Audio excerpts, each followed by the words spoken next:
एरंडोलमधील आश्रमशाळेमध्ये विद्यार्थ्यांना गोवर झालेला आहे। 30हून अधिक विद्यार्थ्यांना लागण झाल्यामुळे खळबळ माजलेली आहे। अचानक ताप, सर्दी, खोकलासह अंगावरती पुरळ येणं अशी लक्षणं दिसतात। 2 विद्यार्थ्यांची प्रकृती सध्या गंभीर आहे, त्यांचे उपचार सुरू आहेत। 30 पेक्षा अधिक विद्यार्थ्यांना लागण झाल्यामुळे खळबळ माजलेली आहे। या विद्यार्थ्यांना गोवरची लागण झालेली आहे।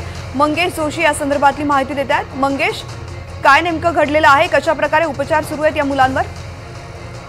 नक्कीच तृप्ती, खरं तर पाथरखेडा येथील आश्रमशाळेमध्ये जे आहे सुरुवातीला 2 मुलांना जे आहे सर्दी, ताप, खोकला अशा पद्धतीचे लक्षण आढळल्यामुळे त्यांना खरं तर शिक्षकांनी जे आहे ते एरंडोल येथील ग्रामीण रुग्णालयात दाखल केले होते। मात्र त्यानंतर जे आहे हळूहळू विद्यार्थ्यांमध्ये ताप, सर्दी, खोकल्याचं प्रमाण वाढायला लागलं। काही मुलांच्या अंगावरती जे आहे त्या ठिकाणी पुरळ देखील आले।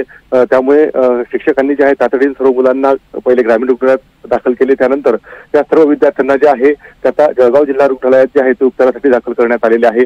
यामध्ये 30 पेक्षा अधिक विद्यार्थी तर त्यांना ही गोवरची लागण झाल्याचं समोर आलेलं आहे आणि त्यामुळे या ठिकाणी आता जळगाव जिल्हा रुग्णालयात शासकीय रुग्णालयात त्यांच्यावरती उपचार सुरू आहेत। मात्र या 2 विद्यार्थी जे आहेत त्यांची प्रकृती गंभीर असल्याची माहिती आहे।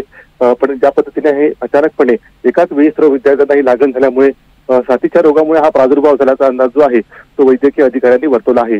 या संपूर्ण घटनेनंतर जे आहे आता वैद्यकीय पथक जे आहे ते आश्रमशाळेत देखील तपासणी करणार आहे। मंगेश, धन्यवाद संपूर्ण माहिती करता।